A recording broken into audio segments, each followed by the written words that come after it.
Sampai masa tuamu, aku Yesus tetap diam. Dan sampai putih rambutmu, aku menggendong kamu. Aku telah melakukannya dan mau menanggung kamu terus. Mau memikul kamu dan menyelamatkan kamu. Sampai masa tuamu, aku Yesus tetap diam. Dan sampai masa putih rambutmu, aku menggendong kamu. Aku telah melakukannya dan mau menanggung kamu terus. Mau memikul kamu dan menyelamatkan kamu. Sampai masa tuamu,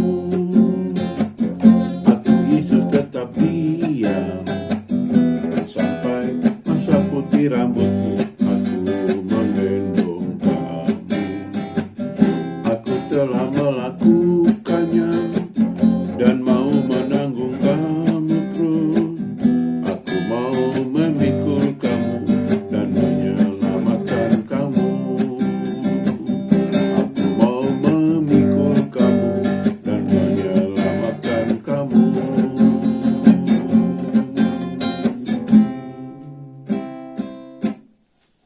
Mari kita berdoa. Bapa, dalam nama Yesus, kami pada saat ini ingin menikmati firman Tuhan. Di dalam nama Yesus kami berdoa dan kami bersyukur. Haleluya. Amin. Baik, shalom.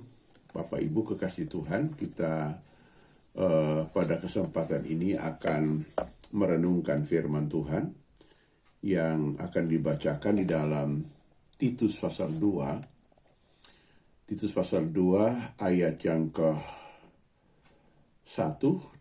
sampai ayat yang ke-3. Titus pasal 2 ayat 1 sampai ayat yang ke-3 bunyi firman Tuhan, tetapi engkau beritakanlah apa yang sesuai dengan ajaran sehat. Laki-laki yang tua hendaklah hidup sederhana, terhormat, bijaksana, sehat dalam iman, dalam kasih, dan dalam ketekunan.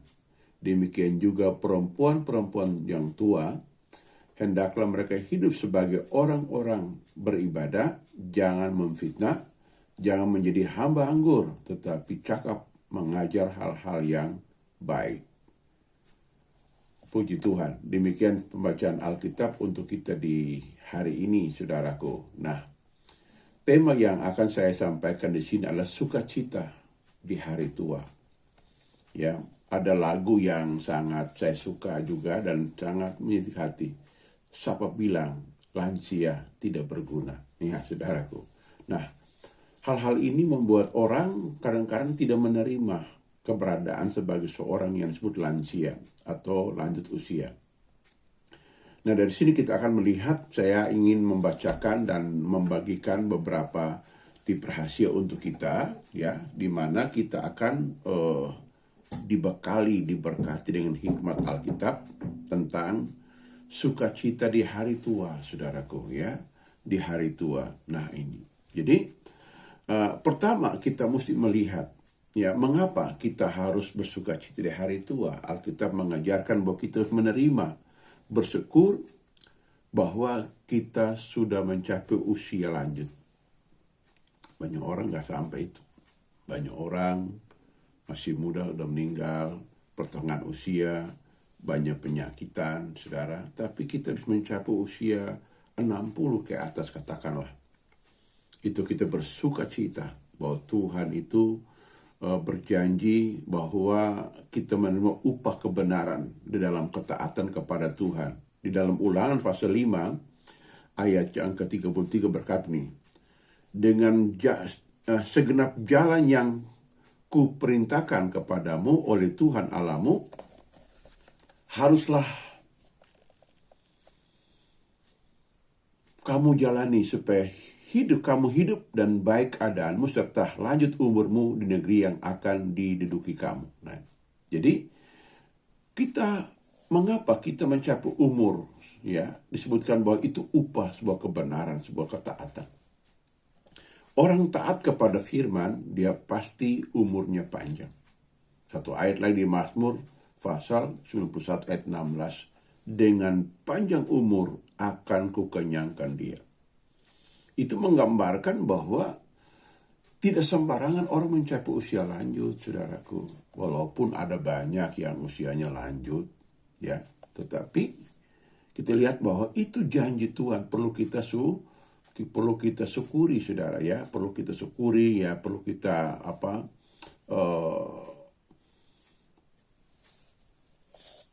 mengalami atau perlu kita merenungkan bahwa wah, puji Tuhan, saya bisa menikmati usia lanjut. Ya, mengapa kita mencapai usia lanjut, saudara? Ya, disebutkan bahwa kita bisa menikmati buah pekerjaan tangan kita. Ya, di dalam Yesaya pasal yang ke-65 ayat 22 berkata begini, mereka tidak akan memberikan sesuatu supaya orang lain mendiaminya, dan mereka tidak akan menanam sesuatu supaya orang lain makan buahnya, sebab umur umatku akan sepanjang umur pohon, dan orang-orang pelindung akan menikmati pekerjaan tangan mereka. Ini umur tua itu adalah kita diizinkan Tuhan menikmati hasil pekerjaan kita, ya, hasil tabungan kita, hasil jeripaya kita, saudara. Jadi kalau kita bisa menikmati hasil buat tangan kita, itu dahsyat, saudaraku, ya. Dalam Yesaya pasal 65 ayat 22 ini, bahwa umur panjang itu kita menikmati pekerjaan buat tangan kita, ya. Di Amsal pasal 17 juga ayat yang di Amsal pasal 17, ya, di ayat yang ke-6. Mahkota orang tua adalah anak cucu, dan kehormatan anak-anak adalah nenek moyang mereka. Itu menggambar kita menikmati, ya, buah kebenaran, buah kehidupan. Nah, jadi tidak perlu kita malu, tidak perlu kita minder, saudara. Kita mencapai usia di mana kumis putih, rambut putih, tidak perlu dicat, Bapak Ibu, oma opa, ya, puji Tuhan, ya, saudara. Nah, kenapa? Karena disebutkan kita berbuah lebat di hari tua. Disebutkan sini kita berbuah di dalam Mazmur 92 ayat yang ke-15 berkata begini, untuk memberitahukan bahwa Tuhan itu benar, bahwa Ia gunung batuku, tidak ada kecurangan padanya. Ya, kita berbuah semakin lebat di mata Tuhan. Amin. Nah, ini, saudaraku, ya. Ya, lalu di Ayub pasal yang ke-5 ayat pernah berkata, dalam usia tinggi engkau akan turun ke dalam kubur, seperti berkas gandum membawa masuk ke dalam waktunya. Nah, ini usia yang tinggi, kekuatan, ya. Jadi kita punya kekuatan yang besar dan usia yang tinggi, kita bisa menerima berkat perjanjian Tuhan. Nah, ini, ya. Kurang apa? Ayo, ya, kita bersyukur, ayo, ya, bersyukur usia lanjut. Nah, kita memandang masa tua sebagai berkat. Nah, ini, ya, apa tuh masa tua sebagai berkat? Di dalam Amsal pasal 16 ayat 31 berkata, rambut putih adalah mahkota yang indah, yang didapat pada jalan kebenaran. Saya ulangi, rambut putih adalah mahkota yang indah. Nah, ini yang didapat pada jalan kebenaran. Nah, gitu. Ya, banyak orang ingin cantik, ingin terlihat remaja, cat rambut, cat kumis, cat alis, ya, saudara. Supaya, wah, kelihatannya wah, gitu, ya. Tapi saudara tahu, itu mahkota yang Tuhan berikan, ya, mahkota. Jangan minder, ya, jangan malu menerima hari tua. Bersyukur mencapai hari tua, ya, saudara. Ya, satu ayat lagi, saudara, dalam Amsal pasal 20 berkata begini, hiasan orang muda ialah kekuatannya, dan keindahan orang tua ialah ubah. Nah, saya ulangi, hiasan orang muda adalah kekuatannya. Wah, mantap, kuat, dahsyat, saudara. Tetapi, ya, keindahan orang tua adalah uban, ini ubannya saudara, putihnya gitu. Jadi saya ingin menjadi ya penerang bagi orang-orang tua yang rajin sekali bacat rambut, rajin sekali semir rambut. Itu juga indah, bagus. Tapi hargai karya Tuhan. Ini bukan saya suruh jadi putih, bukan saya suruh jadi putih, tidak saudara. Itu Alkitab mencatat bahwa itu uban. Nah ini saudara, nah ini. Tadi lagu tadi dalam Yesaya 6:46 ayat 4 berkata begini. Sampai masa tuamu aku tetap dia. Dan sampai masa putih rambutmu aku menggendong kamu. Aku telah melakukannya dan mau menanggung kamu terus. Dan memikul kamu dan menyelamatkan kamu. Saudara lihat. Tuhan setia dari masa muda sampai masa tua. Tetap Tuhan gendong. Kata gendong artinya disayang, dilindungi. Ya, dipapa, disayangi, saudara. Itu kata gendong. Ya, Tuhan sayang, Tuhan lindungi. Wah, ingat kasih Tuhan yang besar. Memang hidup itu sulit. Penuh pergumulan, betul. Tetapi dengar, kita disayang Tuhan. Amin. Kita disayang Tuhan. Ya, Tuhan memberkati, menolong, menghibur kita dari waktu ke waktu. Nah, sekarang lihat poin berikutnya. Peran orang tua laki-laki. Di dalam Titus pasal yang kedua tadi, ya, mengatakan bahwa orang tua laki-laki harus pertama hidup sederhana. Apa itu sederhana? Taat aturan, sabar, ya, menjaga kepantasan di dalam kesehatan, makan, ya, dalam berpakaian, jangan menyolok, nah gitu. Sederhana aja, saudara. Nah, ya toh, sederhana itu bukan sederhana itu bukan cuma murah, saudara. Tapi apa yang patut, apa yang sederhana, saudara. Nah ini, ya. Lalu menjadi teladan. Nah ini, itu namanya orang tua laki-laki hidup, saudara, menjadi teladan, melakukan aturan-aturan. Mengikuti aturan firman, aturan pemerintah, aturan organisasi, aturan keluarga. Kita jadi teladan. Ya, jadi teladan. Oke, setuju Om Opa? Setuju, ya. Yang kedua, terhormat. Apa terhormat? Tidak sembrono atau tidak sembarangan tindakannya. Ya, hidupnya teratur, ya. Dalam hal perkataan dan perbuatan mesti, ya, dipegang teguh. Jangan kita kasar, ya. Jangan kita sembarangan berbicara. Tidak ceroboh, ya. Tidak sombong dan jujur dan tulus, punya integritas. Itu orang tua yang hebat. Orang tua yang menjadi contoh bagi anak cucu. Dan itu jadi kenangan sepanjang sejarah umat manusia. Turun-temurun. Yang ketiga, bijaksana. Apa bijaksana? Mengendalikan diri dan keinginan-keinginan. Apalagi hawa nafsu. Ya, jangan kita makin tua makin genit. Yang boleh, ya. Makin tua makin sembarangan. Tidak. Ingat, hidup kita, umur kita hanya bonus. Bonus dari Tuhan. Kita perbaiki yang salah. Kita jadi orang yang unggul, yang baik. Ya, saudara. Nah ini. Bijaksana yang kedua adalah tenang. Orang tenang. 1 Petrus 4 ayat 7 berkata, kesudahan segala sesuatu sudah dekat, kuasai diri menjadi tenang. Agar kita dapat berdoa. Nah, jadi kita tenang berdoa. Ini usaha lanjut, ya, orang tua. Lalu hati-hati. Nah gitu. Orang tua yang bijak, orang misalnya sangat hati-hati. Artinya praktek seperti apa? Berpikir dulu baru ngomong. Berpikir dulu baru bertindak. Itu namanya hati-hati. Apa yang kita pikirkan? Aturan firman, aturan nilai moral, aturan nilai-nilai kesusilaan, aturan nilai-nilai masyarakat. Kita berpikir, tindakan saya ini benar enggak ya?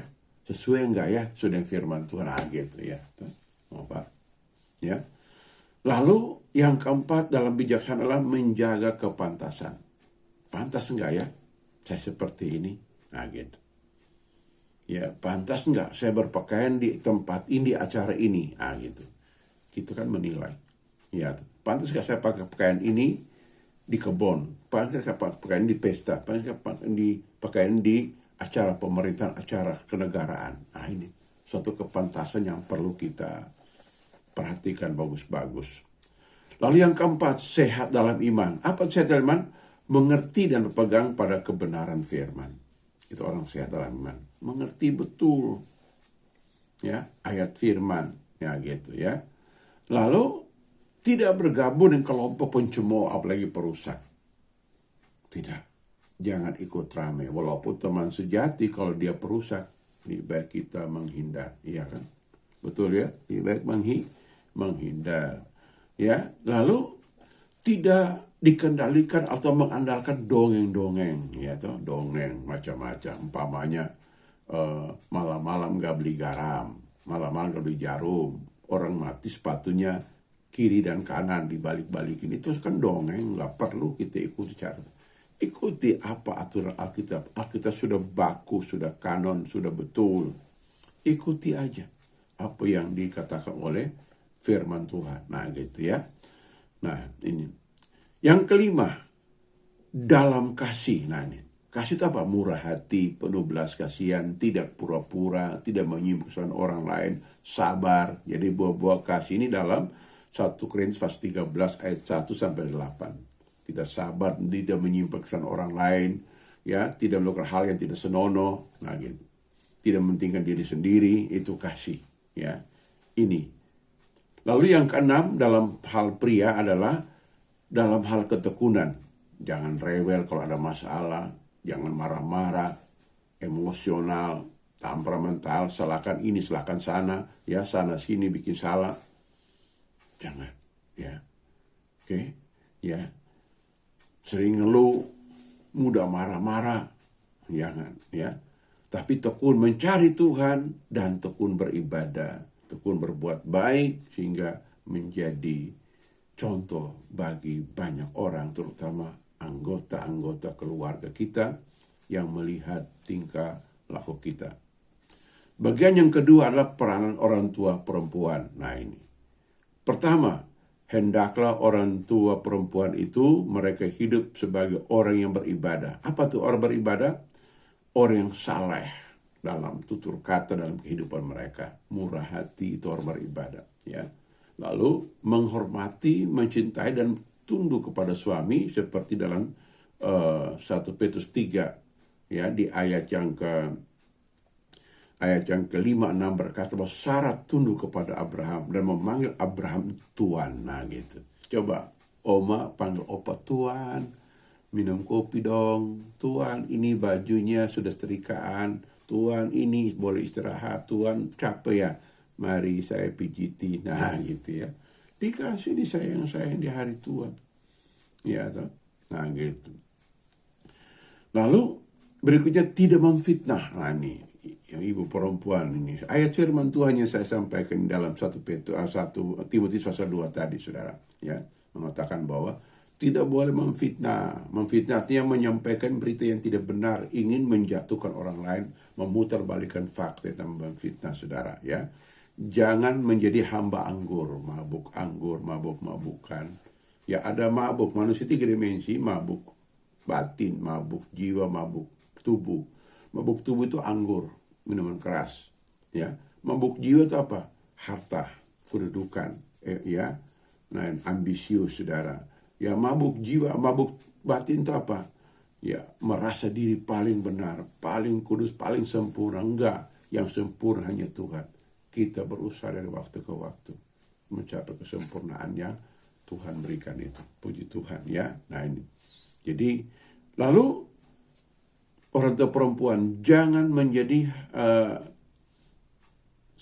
tadi ya 4, tetapi cakap mengajar hal-hal yang baik.